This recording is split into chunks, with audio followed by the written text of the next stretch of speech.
Now, the Three Martini Lunch with Greg Corombos and Jim Garrity.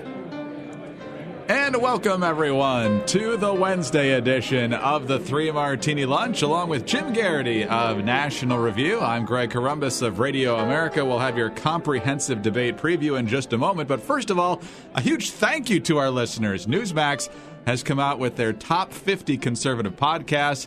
And thanks to you, Jim, we are at number 25 for 2015. So happy to see that news this morning. We're in the top 25. Very good to be in it. There are a lot of other podcasts that got mentioned. It's early in the season. I think we can build upon this. We just need to take on some better competition, boost up that strength of schedule. That's true. We're going to be hitting the meat of the conference schedule here in a couple of weeks. So once we start those games, hopefully we'll be able to keep winning and move up the rankings, and we'll be in the 14 playoff come January. That'd be great. All right, on to the good martini today, and we obviously have our second presidential debate coming up tonight at the Reagan Library. CNN will be hosting the debate. We've got 11 people on stage for the main debate. It's the same 10 who were on stage last time, plus Carly Fiorina. CNN has promised to let the candidates fight it out. They insist it'll be over policy. We'll see if that's actually the case. But, Jim, as we go into this debate, obviously there's going to be a lot of eyeballs on this debate, as there were for the one in Cleveland. And it's a good test, even if it does get a little like a circus atmosphere at times, because whoever's going to be the next president has to be able to articulate a vision, has to be able to do so succinctly due to the attention span that most people have. And debate is a good chance to do that, especially when you got a lot of other people sniping at you. If you're like me, you're a little tired of debating Carly Fiorina's face. Right. You're a little tired of debating whether Ben Carson was an okay doctor. Somebody observed recently that the coverage of the presidential race on the Republican side so far has been, here's what Donald Trump said today. Here's people reacting to what Donald Trump said today. And to any one of the other candidates, what do you think of what Donald Trump said today? Right. And you kind of can see this phenomenon there. So it'll be nice to have an hour or 2 hours tonight in which they actually talk about issues. I'm sure some of it will be, what do you think of what Donald Trump said here, Donald Trump said there? But I think there's a lot going on, whether it's the financial front, whether it's the international front, whether it's the social policy front. We're in an era of immense change, and there are big issues to be discussed. This is what these presidential campaigns are made for, right? Just to see these go, let's go out and kick the tires and see what these guys have to say. I think it's very easy to forget some of these other candidates as this is going on. So you know what? I look forward tonight to the pre-debate, Bobby Jindal and a bunch of guys who don't really need to be there now that Rick Perry's out, and of course the main debate in prime time on CNN. Yeah, absolutely. And if you need to get jazzed up for the pregame, for the big debate itself, you got to check out the Morning Jolt today. Jim amps it up about as much as it can be amped up with insightful commentary from the likes of Joe Buck and Troy Aikman, Dick Vitale, Colin Cowherd, and John Gruden were probably my two favorites in there. You have to look at it to know what I'm talking about. But do check out the Morning Jolt today. That will definitely make your day. All right, on to the bad martini, and it still relates to the debate because obviously we've got a pretty fierce discussion going on right now amongst the Republican and conservative base about the best choice for the nominee. Those who love Trump absolutely love Trump and want no one else. Some people think Trump is providing a valuable service, but probably ought not to be the nominee, and those people have different ideas in mind. Others think he's a scourge to humanity, and the party ought to go in a different direction. So the question is, in such a crowded field and an intense field, when winning is so critical in 2016, can the party come back together? Obviously, Jim, this debate's not going to decide everything, but the more this goes on, the more intense it seems to get. History suggests that a lot of times the divide can be healed. Other times it hasn't, and it's not worked out well for that particular party. It's hard to say at this point. It all depends, I guess, on who wins and how they win, but it is a concern at this point. One of the things we were discussing this bad martini is that Glenn Beck said in his program yesterday, if you voted against Obama and you're for Trump, you're racist, which is kind of reductive. And I say this as a guy who's been on the Blaze and thinks very highly of Glenn Beck and similarly critical of Trump.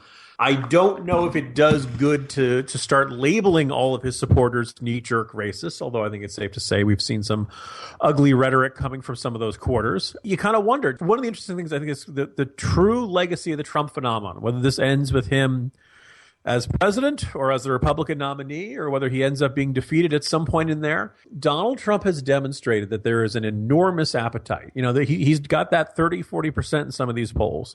that is effectively populist. And populism is not the same as conservatism. Those are, two different ways of looking at the world. So I think there's kind of been this recoiling amongst people who see themselves as conservatives at people embracing out and out populist viewpoints expressed by Trump, whether it's going after guys who have hedge funds or this perception that the CEO fat cats are making too much money. When you see that a chunk of the base doesn't actually think what conservatives thought they think, you're going to have kind of a reckoning. And I think that my fear is that this is the decline of conservatism, that we're not actually a conservative country anymore. It's not a center-right country anymore. And that populism has effectively replaced conservatism. There isn't really a desire for small government, traditional definition of conservatism anymore. We will see. We will see how this shakes out. But I think that there's a big philosophical divide on the right that is not going to be easily or quickly patched together again. Jim, on to the bad Martini now. And one of the things that we have talked about so often is just the wonderful civil political discourse that takes place on social media. There's never any name calling. There's never any pejoratives thrown out there or things like that. It's just very calm and civil. No, of course it's not. It's horrible a lot of the times on social media, and it might be getting worse soon. Facebook may finally give users the ability to dislike things. During a question and answer session streamed live on Facebook on Tuesday, Mark Zuckerberg said the company was testing alternatives to the like button. Quote, people have asked about the dislike button for many years, he said. Today is the day that I actually get to say we are working on it. It's not clear that it would actually be called a dislike button. The tool would not be for expressing disdain for posts, he said. Instead, it would be for showing empathy for posts that seem inappropriate to like, such as news of natural disasters or loved ones dying. He says even further that he doesn't think that a dislike button for just disliking posts would be socially valuable. Hard to see how you couldn't use it that way, though, Jim. We don't know exactly how this is going to look. But if there's an alternative on there to express something that's not liking it, you can see how things could get heated pretty fast. I'm going to be contrarian on this one, Greg. I can see two good things that come out of this. Okay.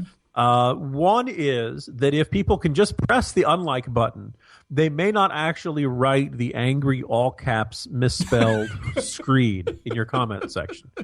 So in a way, just like, yeah, we get it. You don't like it. You disagree. I'm a moron, et cetera. That maybe that'll do some good. Maybe it'll save some time. All right. Maybe it'll kind of, tone down out of sheer impatience. People will skip past the endless, trolling and flame wars and stuff like that. Maybe I'm being too optimistic here, but there's that possibility. The other one is, Greg, have you ever found yourself, you're going through Facebook and then somebody has some sort of, really heartfelt commentary and dedication to their grandmother that passed away. And, Nana, we're going to miss you. You always brightened our days. And you find yourself hitting like. Well, wait a second. I'm not liking that she's dead. You want to say, oh, I like that what you said about this beloved person who passed away. And there's always that awkwardness button. Or somebody says, I just had this terrible day. My car is broken and, going to have my foot amputated or something like that. And then you hit like. No, I don't like that this happened to you. I want to express sympathy. So I actually don't mind them adding these buttons. And let's face it, Greg, how much nastier can Facebook debates get? Until they come up with the Facebook equivalent of a flaming bag of poo, I don't really to be able to put that will have people that much angry at each other than they are. So like, dislike, and thermonuclear explosion should be the third option you have there on the Facebook menu. I think we could have a pretty funny brainstorming session about all the different buttons that could potentially be added to Facebook posts. I will mention a post that I saw yesterday, though, that had a pie chart with 3 different colors on the side for what the segments of the pie represented. One, I believe, was blue for I changed your mind. Green was you changed my mind. Red is nobody's mind changed and everybody's angry, and the whole thing was red. Yeah, it seemed pretty accurate. But remember, folks, you can like this program on Facebook. Actually, you can't. We might be the only podcast that has really no Facebook presence. You know why that's good, Greg? Why is that? Means nobody can say they dislike us. Jim, enjoyed the debate tonight. I'm sure you'll have your popcorn. I'd be careful again, like we said last time, about any drinking games, depending on what the words are. And we'll have a full recap tomorrow. So it's going to be huge. Huge. Looking forward to it, Greg. It'll be a huge recap tomorrow. Jim Garrity of National Review. I'm Greg Corombos of Radio America. Thanks for being with us today. And tune in again on Thursday for the next 3 Martini Lunch.